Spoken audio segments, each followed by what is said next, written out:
Bienvenidos a esta exploración detallada.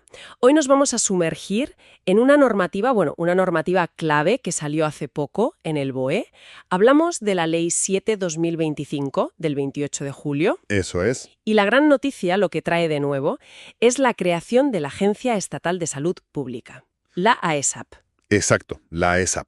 Para quienes nos seguís en Estudio con Podcast, sabemos que buscáis un análisis a fondo, ¿no? Artículo por artículo. Así que justo eso hemos preparado, una inmersión completa en esta ley. Así es. Y es importante entender que esto no va solo de añadir una entidad nueva al mapa, ¿eh? Claro.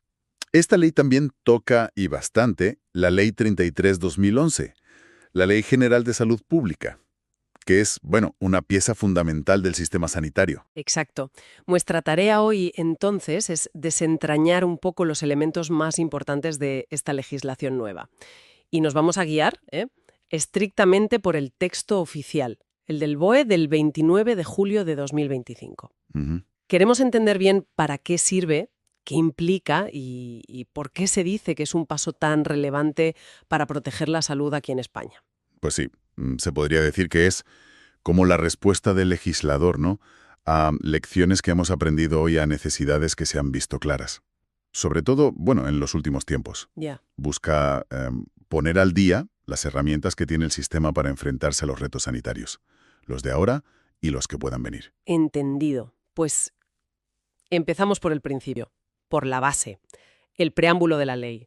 ¿Por qué esta agencia? ¿Y por qué justo ahora? ¿Qué contexto justifica esto? El preámbulo, la verdad, lo explica bastante bien. A ver, ya teníamos leyes importantes, ¿eh? La Ley General de Sanidad del 86, la propia Ley de Salud Pública de 2011, Sí, claro. pero la experiencia más reciente ha sido determinante. Y aquí, pues, no nos engañemos, la pandemia de COVID-19 ha tenido un papel central. Ha sido como un catalizador, vamos. Claro, la pandemia fue, una prueba de fuego para todo el sistema. Sí. Evidenció cosas que funcionaban, fortalezas, sí, pero sobre todo sacó a la luz debilidades críticas. La necesidad de anticiparse mejor a las crisis, de poder reaccionar más rápido, de forma más coordinada entre todas las administraciones, ¿sabes? Y la urgencia de arreglar ciertos problemas estructurales. O sea que la idea ya flotaba un poco en el ambiente. De hecho, no es del todo nueva. Ya en julio de 2020, fíjate, las conclusiones de la Comisión para la Reconstrucción Social y Económica del Congreso ya apuntaban a crear un Centro Estatal de Salud Pública, Ah, mira. que sería como el concepto previo a esta agencia, ¿no? Justo para eso, para mejorar la gobernanza, la cooperación. Pero no se enfoca solo en las epidemias y eso, ¿verdad? El preámbulo insiste mucho en otros factores. Correcto. Y eso es fundamental. Subraya que la salud de la gente no depende solo de ir al médico o al hospital. Claro. Está súper ligada a factores sociales, económicos, laborales, medioambientales, lo que llamamos los determinantes sociales de la salud. Ujú. Y una salud pública moderna, como la que se quiere impulsar con esta ley, tiene que ver toda esa complejidad, abordarla de forma integral y, ojo, muy importante, con un enfoque de equidad, intentando reducir las desigualdades en salud que crean esos factores. Además, esta ley no es una seta que aparece de repente, se mete dentro de planes más grandes, ¿no?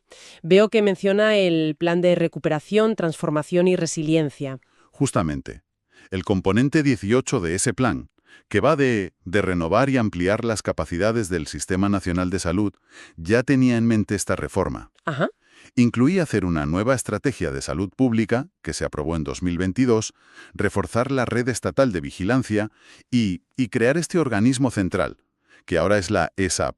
Y también se mira a Europa, ¿no? A lo que se ha aprendido allí. Sin duda.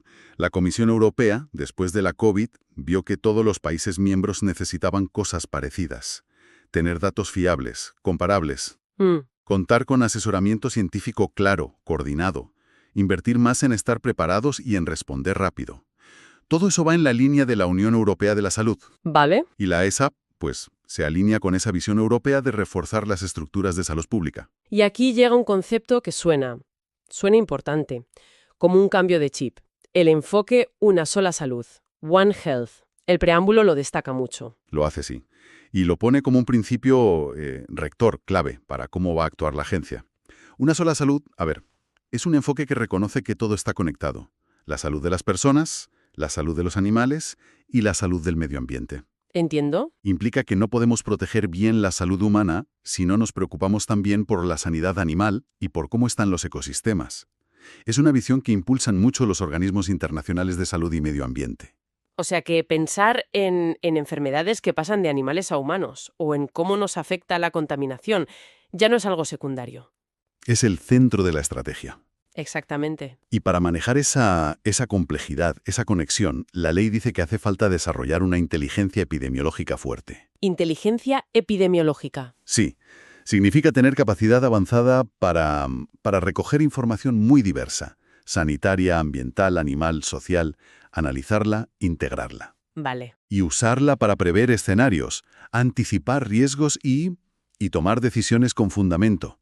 No solo pensando en el impacto directo de una crisis, sino también en los indirectos, como los efectos en salud mental o las consecuencias económicas y sociales a largo plazo. Y esta visión más amplia, me imagino, conecta también con la seguridad nacional. La Estrategia de Seguridad Nacional de 2021 ya decía que las pandemias eran una amenaza prioritaria. Precisamente.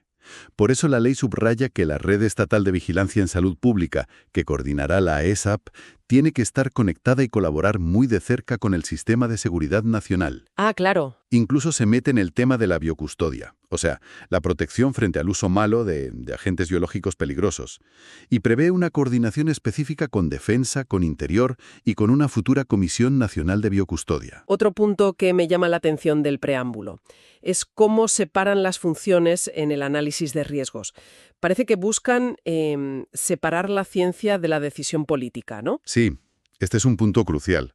Para asegurar la credibilidad, la transparencia, la idea es que la AESAP se centre en evaluar el riesgo. Vale. Es decir, identificarlo, analizarlo con rigor científico y en comunicar ese riesgo, de forma independiente, clara, basada en la evidencia. ¿Y la decisión de qué hacer?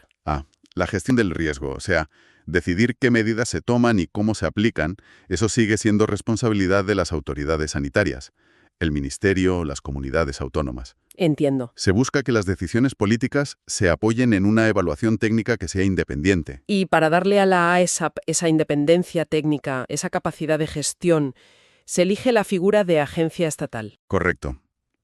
La Ley 40/2015 regula estos organismos.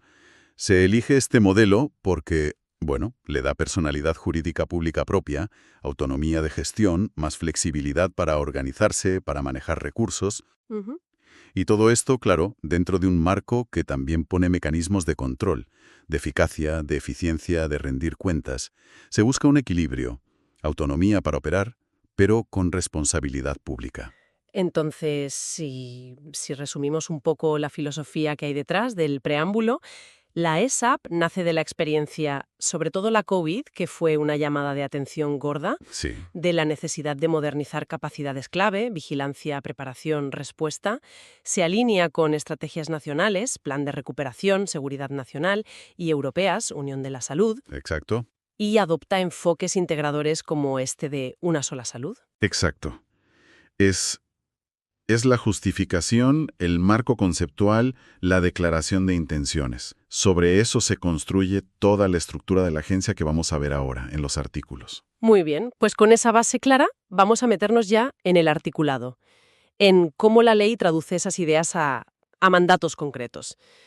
Empezamos por el artículo 1, el que corta la cinta, ¿no? El artículo 1 es el acta de nacimiento formal, digamos. Dice que el objeto de la ley es, por un lado, crear la AESAP y, por otro, modificar la Ley 33/2011. Vale. Y define la naturaleza jurídica de la AESAP. Agencia estatal, personalidad jurídica pública propia, patrimonio propio, autonomía de gestión y adscrita al Ministerio de Sanidad. Orgánicamente, pero con autonomía. Y el artículo 2 ya entra en el meollo de su propósito, sus fines.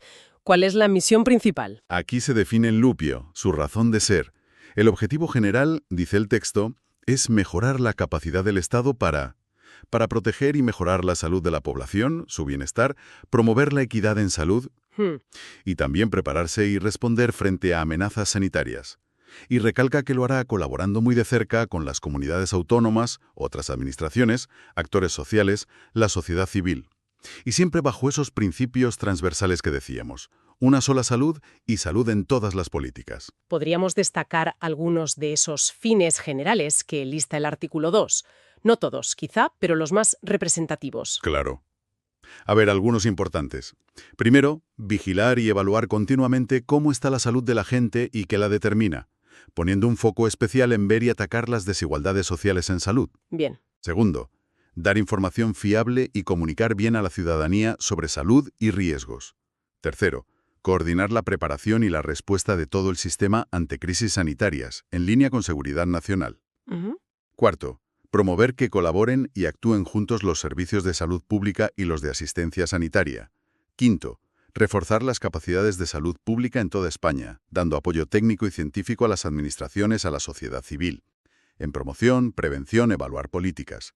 Y sexto, evaluar los resultados en salud de las prestaciones y servicios sanitarios junto con las comunidades. Y entiendo que el mismo artículo, en el apartado 3, detalla todavía más las funciones. Por áreas temáticas, ¿no? Sí, es una vista bastante larga, la verdad, pero se puede agrupar. Por ejemplo, funciones de vigilancia en salud pública, como coordinar la red estatal de vigilancia o analizar la situación de salud. Vale. Funciones de sanidad ambiental, que incluye evaluar riesgos de biocidas, fitosanitarios, contaminantes. Funciones de preparación y respuesta, como hacer planes estatales o gestionar la reserva estratégica de productos sanitarios. Mm. Funciones de salud pública internacional, siendo el punto de contacto con la UE y organismos internacionales.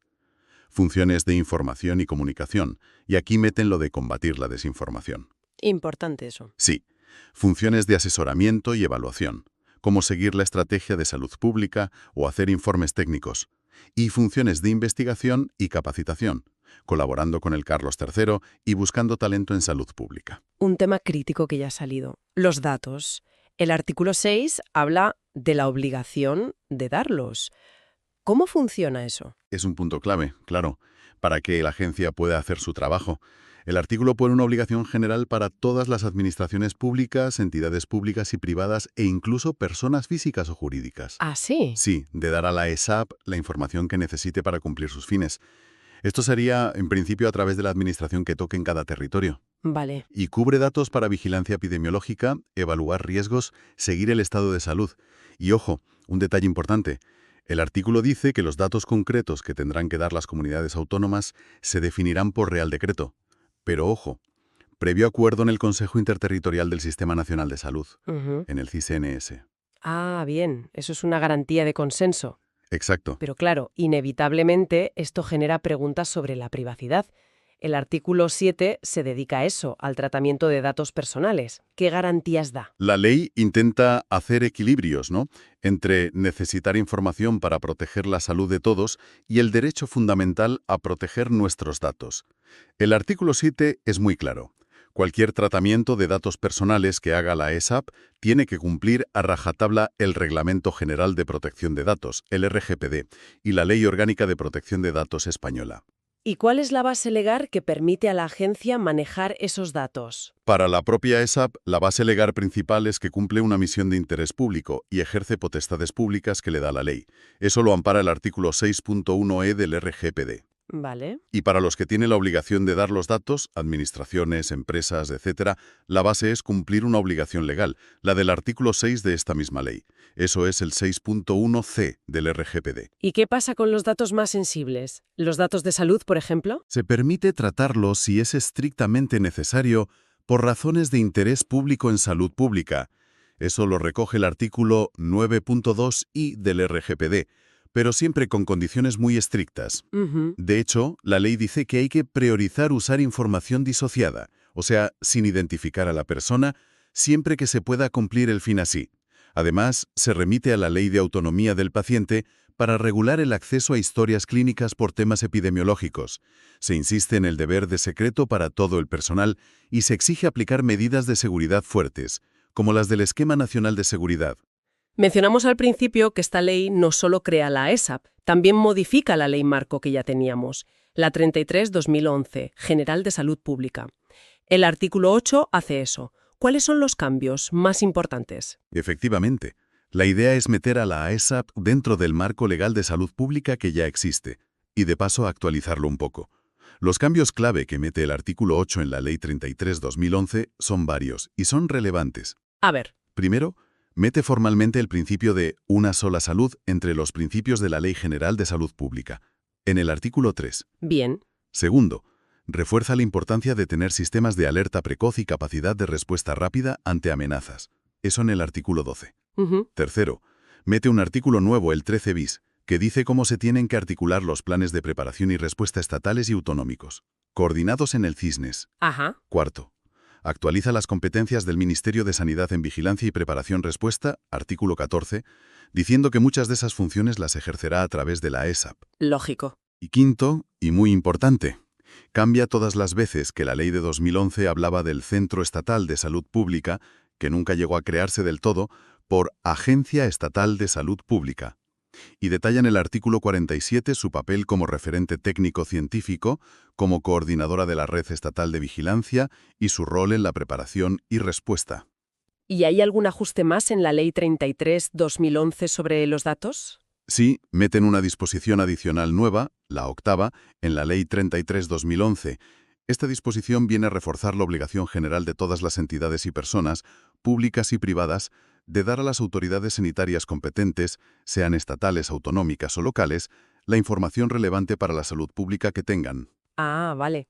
Es como un complemento a lo que ya dice el artículo 6 de la nueva ley de la ASAP. Refuerza esa idea de colaborar con los datos. De acuerdo. Dejando un poco el núcleo duro de la creación y funciones de la agencia, la ley trae otras disposiciones que tienen efectos prácticos. La disposición adicional segunda, por ejemplo, introduce tasas. Así es. Se crean tasas por los servicios de evaluación de productos biocidas, como desinfectantes, insecticidas, que no son para agricultura, y plaguicidas de uso ambiental y en industria alimentaria. ¿Y eso por qué? Pues no es un capricho. Responde a una exigencia del Reglamento Europeo de Biocidas, el 52/2012. Evaluar si estos productos son seguros y eficaces antes de dejarlos vender. Es un proceso técnico muy complejo. Y caro. Entiendo. La lógica es que esa evaluación tan específica, que necesita mucho trabajo técnico, se financie en parte con esas tasas, que la gestionará la propia AESAP. Exactamente. La disposición pone las bases para calcularlas, aunque bueno, no vamos a entrar ahora en los importes exactos. Sí es interesante que prevé rebajas para las pymes, las pequeñas y medianas empresas, que pidan estas evaluaciones, para que no sea una barrera muy grande para ellas. Y hay otra modificación que podría tener bastante impacto, esta vez en el mundo farmacéutico, la disposición final segunda, que toca la Ley de Garantías y Uso Racional de los Medicamentos, concretamente el sistema de precios de referencia. En efecto. A ver, el sistema de precios de referencia es el mecanismo que fija el precio máximo al que la sanidad pública financia grupos de medicamentos que considera equivalentes. Típicamente, el original y sus genéricos o biosimilares cuando ya existen. Sí. Pues la novedad principal que mete esta ley, modificando el artículo 98 de la Ley de Garantías, es la posibilidad de que la Comisión Interministerial de Precios de los Medicamentos pueda decidir eximir a un medicamento concreto de entrar en este sistema, o bien aplicarle un coeficiente que suba su precio de referencia. ¿Y en qué casos?